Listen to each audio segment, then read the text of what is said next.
here we are. Good morning, everyone, ladies and gentlemen. Welcome to Mico Milano and welcome to the opening live show of SMAU 2025. Before we dive in, I just would like to extend a warm thank you to Valentina, Pierantonio, and all the SMAU team for the invitation. Open innovation has moved beyond the so-called buzzword, the stage, and today it's a strategic way to build capabilities, to shorten the time to market, and to create value for business. But how do we really know whether a project of open innovation is creating value? We need a strategy, a vision, of course, especially at the beginning, but we need evidence. Let's say clear goals, comparable metrics, and stories and case histories where pilots become processes, products, and services. With the right metrics and with transparency, open innovation can really turn the enthusiasm into an evidence of growth. And this is why we chose this title, From Hype to Impact, the Value of Open Innovation. Our discussion will focus directly on these topics, but no more spoiler. Let's kick off this opening live show introducing our first speaker, because I don't think here at SMAU guest is the best word to introduce Pierantonio Macola, President of SMAU. Grazie. Grazie Andrea, mi metto qui a fianco a te. Un saluto anche a chi ci sta seguendo in streaming, but let's switch to English. So again, thank you everybody for being here and welcome to this international edition of SMAU Milano. And as you may know, a mission of SMAU is to connect the Italian innovation ecosystem with other international hubs, in particular London, Paris, Stockholm, Berlin, and also San Francisco. And we do this together with our main partner, IT Agenzia, that we thanks a lot because really we do together an amazing job of 100 startups every year that are coming with us and thousands of matching. But let me say what is the point from our point of view. Like we are privileged to see this ecosystem all around the world, and we think that today there is a point, a very important point. The most important thing today is the relationships between startups and big corporates. But let's say even existing companies, because we know that this is something that in Italy, but in Europe as well, can give us really impact. So this is really what SMAU is about, the relationship between these two important actors. We know that together startups and big corporates can create impact. That the meaning is a social development, business development, but also sustainability. And this is something we're going to talk a lot later on this floor, but even in the next 2 days. So again, welcome everybody, and we are really glad to have you all here in this international event. So, impact is a key word. Yes, an applause is not a problem. We can put more emphasis on the international dimension of our discussion, and we probably need to, or we must. And who better can help us than the next guest? I would like to welcome here on stage Lorenzo Galanti, General Director of the Italian Trade Agency. Welcome. Thank you very much, Andrea. Pierantonio, good morning. Thank you for the invitation. It's a pleasure. Good morning to you all. It's a pleasure to be here with you for the second time, personally. I was here last year as well. The Italian Trade Agency, as some of you may know, is a trade promotion organization. So we have been working for 99 years. It will be our 100th year next year on promoting Italian exports or exports of made in Italy around the world. But since more than a decade now, we have ventured into the dimension of innovation. And we have done this in many ways. And one important way we have done this is by partnering with SMAU. By the way, SMAU, this year, it's the 62nd edition. So it goes back a long way, actually. Innovation is not new, but it's always new. We do this in the framework of a brand that we have developed, which is called Italia Restarts Up, which is this year at its 12th edition. So we join forces by doing two things mainly. One is to bring investors and, let's say, protagonists of the innovation ecosystem from 15 countries this year to SMAU Milan. And by, let's say, making a roadshow of SMAU and Italia Restarts Up in several cities of the world, London, Paris, Berlin, San Francisco. And as you mentioned, Pierantonio, we organize thousands of meetings, pitching sessions, so that Italian startups can, familiarize and actually do their job by promoting their ideas, their innovation, with relevant protagonists, be they corporate or financial, of, let's say, the whole world. The Italian Trade Agency also does other things, has other projects, like the Global Startup Program, which is a program that helps Italian startups familiarize with the ecosystem of innovation in several countries of the world. This year, we are going for the first time to Bangalore, India. Of course, we also go to San Francisco, Berlin, Paris, New York. But this particular project is very interesting. We partner with several Italian banking institutions, for example, or Italian Invitalia, which is a government agency, to pick the right candidates. And this year we will bring about 80 Italian startups in several countries of the world. And then, of course, we participate in other fairs or conferences, like the RSA in San Francisco, like the CSE in Las Vegas, like the World AI Summit in London, etc., and so on and so forth. But today is SMAU Day, so so much for pitching. And again, I'm delighted to be here. It's a very vibrant atmosphere, and I'm sure that all of you who have come from abroad, and I thank you for being here with us, will have a sense of how dynamic Italian innovation can be in many different sectors. So please make the most out of your days here in Milan and enjoy SMAU 2025. Thank you very much. Thank you. Lorenzo, yes, can we say that the Italian ecosystem is on the right way in the international landscape, especially in terms of attractiveness? Yeah, I would say so. There is always more that can be done, and we should never be happy with what we do. We should always strive to do better and more. But I think the Italian innovation ecosystem has grown a lot, has developed a lot, and we can compete.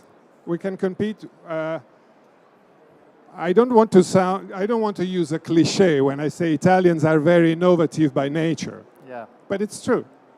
And I think that by now, the environment we have, including universities, including, of course, corporates, government agencies, accelerators, incubators, is a very sound environment. Now, of course, innovation is a risky job. You can fail. I was just discussing with a journalist a few minutes ago whether failure is good or bad. But let's say that in the field of innovation, it's not so Darwinian. You can fail and you can stand up again and learn a lot of lessons from your failure. So it's not bad to fail. You can always restart up. Okay. Thank you. We are ready to compete. Thank you so much. Thank you, Lorenzo Galanti. Thank you, Pierantonio. And now we go on. Yes, you can go. Thank you so much. And now let's go deep into our topics and the new ways of open innovation with two leaders who turn openness into performance. Please welcome for our roundtable titled Measuring Impact Driving Growth, Federica Santini, Chairwoman and Chief Strategy Traveler Experience Officer at Trenord. Federica, welcome. And Emanuela Trentin, CEO of Veolia Italia. There? Yes? So, first of all, thank you so much for being here, Federica. I would like to start with you and with your approach to open innovation. We know that open innovation can take many forms. There are different ways. What is your model, and has it changed recently? Thank you, Andrea, and thank you, SMAU, thank you, Pierantonio and Valentina for having us and having me again. It's, I guess, my 5th time here at SMAU, so we are longtime friends. And for Trenord, the 2nd largest mobility operator in Italy, SMAU has been a blessing, I believe I can say. We have found here so many opportunities that we actually have turned into, concrete part of our business. And so just before we start, just let me take 1 second also to thank my amazing Trenord team that it's dedicating so much to this kind of initiative, because it's never easy to, speak about innovation in such a, old-style business with such a lot of industrial constraints, regulatory constraints. So thank you, Trenord team. The path has been long. I come from a culture in the railway sector where you could not speak about internal innovation. Innovation was something for the external providers. And of course, open innovation has led us to completely change our approach to these. Now it's a real, multitasking and integrated teams approach. So the innovation team is, of course, leading the change, but they are working on the needs that really come from the business. Let me say, also from those unusual business issues that you would not be expecting, but in the end, everything is, related to improving the client experience and the customer experience. Of course, talking about Trenord, we are more in the approach of client venturing, so we are not, for now, doing venture capital, but you can never know. But of course, now I can really say that the innovation is really embedded in all of our processes. You were here on the stage last edition, and it sounds like you've become more demanding or selective. It means that founders need to be more skilled or ready to navigate the complexity if they want to work with you more than in the past? Well, you're right. I believe that, but it's not just me. I believe it's probably true for every company that it's now in this open innovation world. We have become a bit more demanding. We have become a bit more choosy, probably, and so we expect from the startups to be a bit more, ready to deal with big corporate and to be aware of our budget constraint, of how complex we are internally and so on. This is probably also a risk. We should not be too demanding on the startuppers. On the other end, and it's something I've been discussing with the leaders of SMAU, which I also want to thank because they are always very listening to all the problems and doubts and issues that I put on the table. Probably also realities like SMAU should be supporting the startuppers in being, more ready and corporate-proof in order to, deal with us and how needing we are. We can say that you are focusing a little bit more on quality than quantity.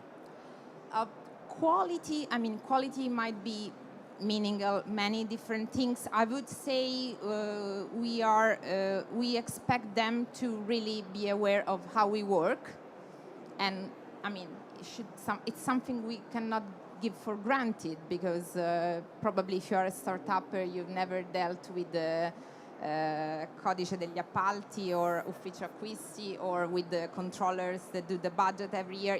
You are not requested to know that, but we expect them to know that. So we should, meet halfway. Emanuela, you work with startups, universities, and VC through a sort of multi-layer and multi-channel open innovation model. What's the core vision, and what makes this model really effective? Yes, you're right. We are putting in place a multi-layer environment to check and to introduce in our business the open innovation. We really need everybody that can bring us some new ideas and new services to increase the value creation of our proposal. So we are used to work with the university, but also with venture capital, that we are looking for partners on this field, and with SMAU, so directly on startups. But as introduced by Trenord, we also are a little bit changing our approach, because at the beginning was on quantity, so we were looking for many things, checking every single idea. Now we are not really moving on quality, but in focusing on the real idea that can be implemented, because the most difficulties in using a new idea is not really to find new solutions, but to implement it in the real life and in the real contract. So our role in this field is to have a reality check for these new startups, new ideas, and younger guys that sometimes have difficulties to find the market, to sell their solution, but it's also our difficulties. In fact, in order to let the customer to understand the value and to pay for this new solution, because at the end of the day, innovation brings something new, and not often the customer is ready to pay for something that doesn't exist before. So it's the new things you have to give the right value to the new solution that I'm bringing to you. And the other difficulties is also to explain to our operator to use new solutions. In fact, we are working externally with startups and so on, but also internally to create the culture of innovation, the culture of digital, because at the end, the risk is to have a huge effort externally, searching and also identify new brilliant solution, but at the end, not being able to bring it into a contract. So if a solution is not becoming a contract, is not the right solution.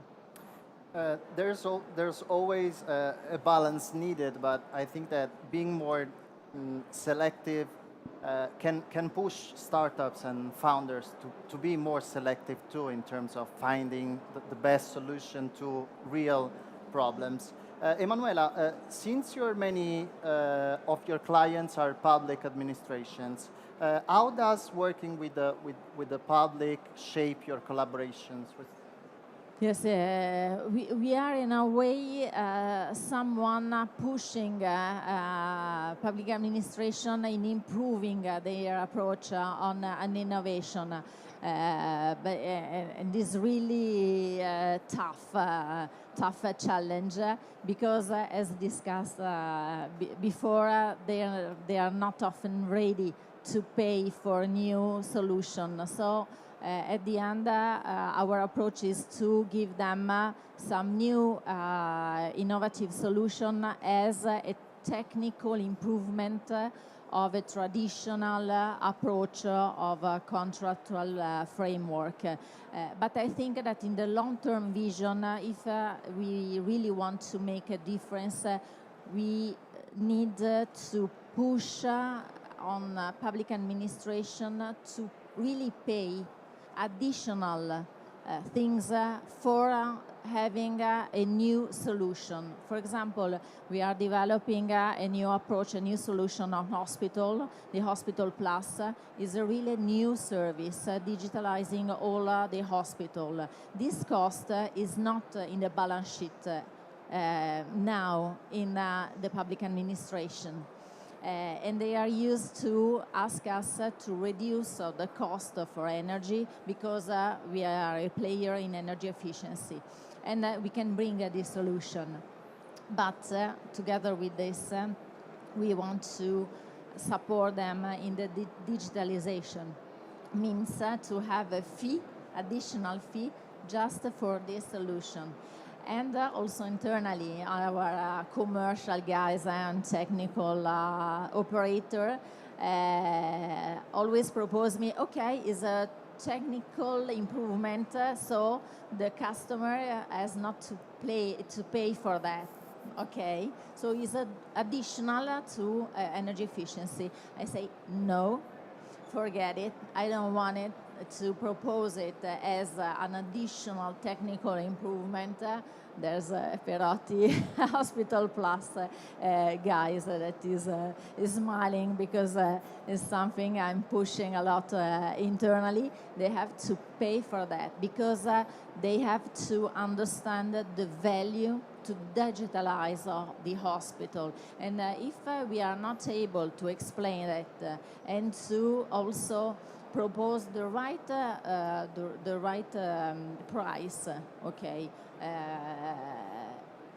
is a failure for us and also for them, because in the long period we will not be able to give them as a gift so much improvement and so much innovation. It's really a cultural change that all of us have to do. And once again, it's important to prove the value of innovation. Federica, but what happens when open innovation meets transportation? Is there anything specific to your industry? Of course, yes, I can talk about the industry. I know for many years, and this is something we have been discussing here at SMAU too, most of the proposals we were getting were about ticketing, integrated ticketing. We're a bit done with that. So maybe there is the next bending spoons in here, I don't know, but I would be very surprised if it were about ticketing.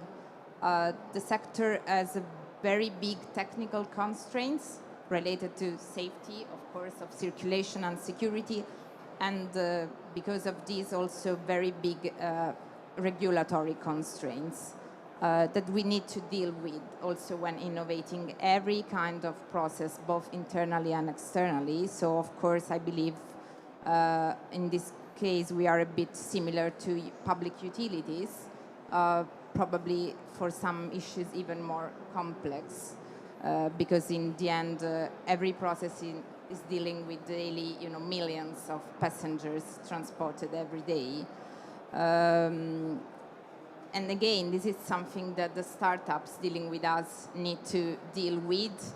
Sometimes they found out how hard it is to deal with the regulatory constraints, with all the applicable laws. But we are still supporting them. I mean, as a real venture client, we are supporting them a lot also in dealing with these constraints. So less ticketing and customer care and more industry. I mean, I've nothing against, don't get me wrong, nothing against ticketing, and many interesting issues have come out, and now artificial intelligence is, really being very supportive to us to this.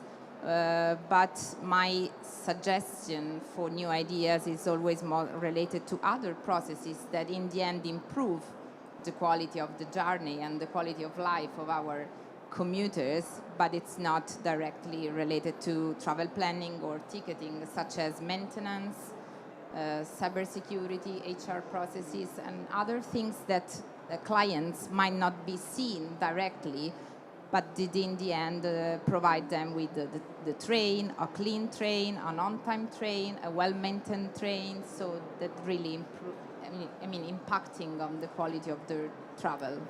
And so a clear message for founders and startups here in SMAU, and in general, let's put number on this. Measuring open innovation is a key topic this year here at SMAU. What's your measurement approach, and which metrics matter most today? Emanuela first. For us is how many implementation of the solution we have in our contracts. For example, we developed a solution named Eureka, coming from a university study that is an artificial intelligence algorithm improving the energy efficiency. So now we implemented in 50 contracts.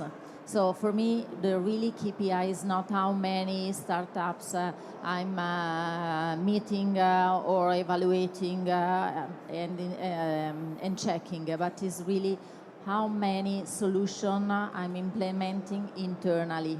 So in our business, in how many come real. We have also 6 pilots on Hospital Plus. We are checking also the To My Plan solution of Microsoft. We have a test in Nerchivasso. So really, how many implementation in real life we have? Federica?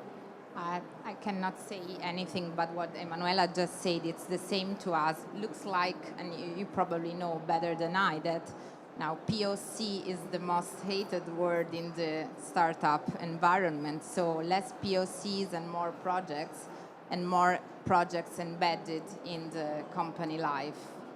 So the measurement that Emanuela was referring to is the same way we try to value that.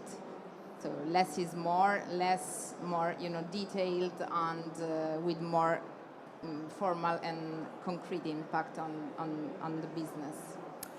Federica, in the last few years, I've heard CEOs and innovation managers underline the culture contamination as the best benefit of working with startup. Is still the best one, the number one? I think, of course, it's in the top 5. It's very important. It's also important to mix and contaminate within the internal teams in the company. I think it's still very true that we should, learn to do all the ancient processes in new ways. But I think, again, as we were mentioning before, we have become a bit more, choosy and demanding, and so probably what we expect from open innovation is not, a nice story to tell or like the unique story to tell, but something that really is in the daily business. So that's probably the right impact to have. Emanuela, beyond startups and VCs, you co-develop innovation with universities. What initiative do you run together? Yes, as I mentioned, with the University of Parma, for example, we have a strong relationship since years because we are considered as the tester of their solution. So they think new innovation, innovative ideas, and then we test it in real life. 2 examples. One is the pyrogasificator that was built and thought from a University of Parma as a small one. We tested and then we implemented the big one in the contract for the university, so to produce energy for them. And the second is Eurecam. So this algorithm was developed by a stager in university that now is one of our employees, was the head of innovation and now is in operation and in commercial. And we implemented in more than 50 contracts. But we took, just to give you an idea, 5 years. Not to develop the solution that was developed in some months or less than 1 year, but we took 5 years to finalize for the fine-tuning and then to use it for our customer and to make it used by our operator. The other example is the Hospital Plus. In this case, is a partnership with Siemens to develop this platform and some vertical services, digital services. We are still finalizing it. We have 6 pilots, but we took 2 years to do that. And it was born by my idea of 4 years ago. So I took 2 years to convince my colleagues to make efforts on that, and then 2 years to develop it. But why does it take so long? 2 years, 3 years, 5 years? Because the most of the effort is not financial effort, in fact.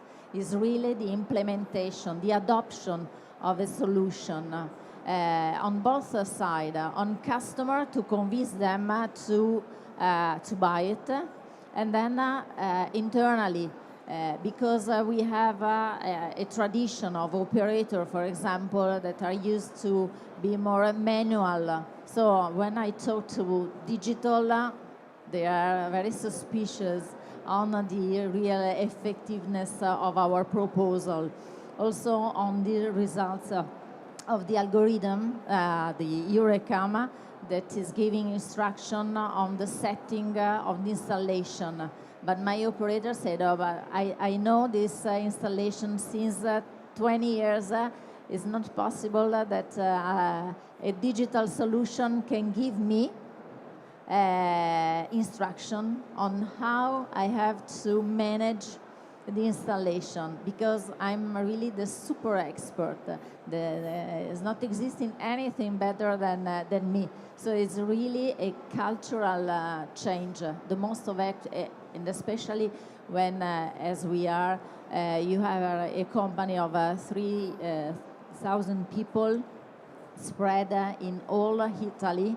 So we are not centralized in one building where it's easier to convince your employees to adopt a solution.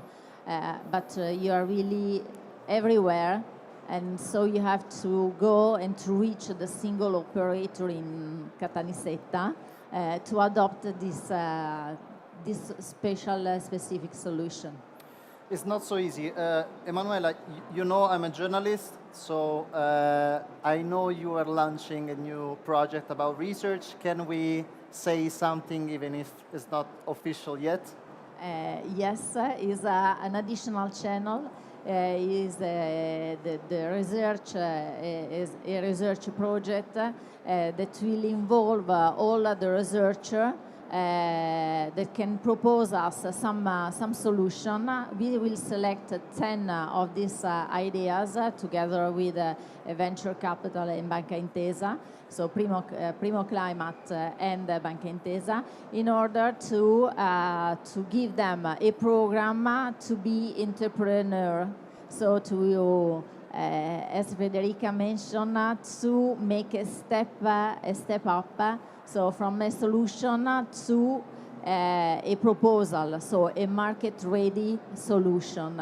And to do that, it is important for them to learn about business planning, market approach, and this is our idea, to support them in this path, and then to use their idea and to check if their idea could be implemented in our solution. There's also part of this program will be to go in Paris, in our HQ, to experience in the R&D department of Veolia what happened in a big corporate. So it's an additional channel we are adding to our OpenAI approach. Good luck, especially when it comes to research in Italy. Federica, is there an open innovation project that represents the vision you shared today? I'm in the lucky position that I might be having several examples to bring Choose to one. the table. Yeah, and also some of them coming from SMAU directly. I would like to briefly spend a few words on the startup Ulysses, which is an Italian startup from Abruzzo, if I'm not wrong. And they were using a transponder technology on the maritime system. And they came to us with this idea that we actually help them in developing for our needs. We have this Fiorenza plant. It's close to Fiera Milano. It's a maintenance plant. It's one of the largest in Europe.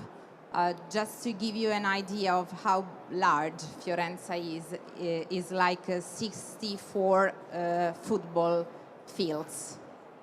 It's normally a kind of measurement that men understand easily. So 64 soccer fields, and we maintain them hundreds of trains. And the idea was to, thanks to the Ulysses technology, to provide them with all the sensors needing to always know where the train is, because 64 fields, it's easy to not be fully sure of where they are, even if it's a train and it's big.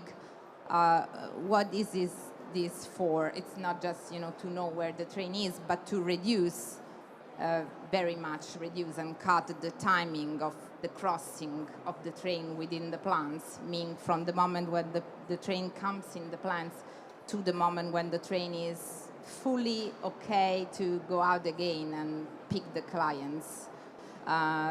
It was not easy to deal, in this case, with the regulation. Now the system has been certified with the Italian authorities, so it's officially good for the Italian railway system, and it was a very lucky form of cooperation with these startups coming from a fully different sector, that it's now really effective in the largest maintenance plant in Europe. Again, 64 football fields. Because in this case, I think that certifying this type of solution for a startup is not so easy. Could have been. I'm fully, confident in saying that it could have been done only with us. Otherwise, it would not have been possible. But we needed their technology, and they needed us to certify and get the certification for that. So it was a win-win in the end. What is the goal for the future with them? We don't have just Fiorenza, we have other plants, so the idea would be to try to scale up the project in other maintenance plants. There are, smaller for some instances, but also, they are not the only in Italy, but also eventually abroad, so big plans for future. It can work also on less soccer fields. Yeah, I think so. Emanuela, is Eureka the best project that represents your vision? And what about your relationship with venture capitals?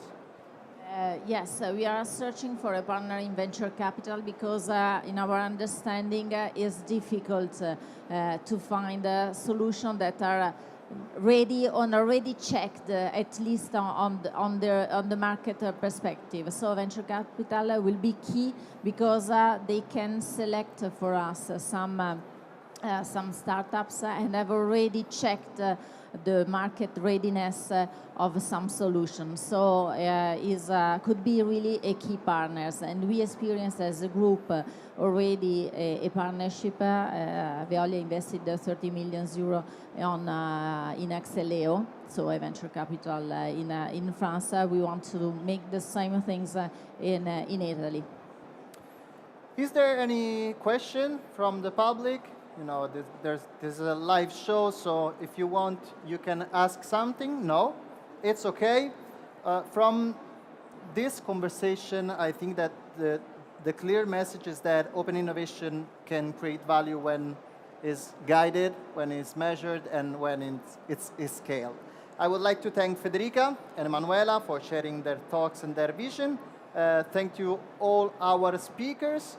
Let's keep turning enthusiasm into evidence and enjoy the rest of SMAU 2025. Thank you.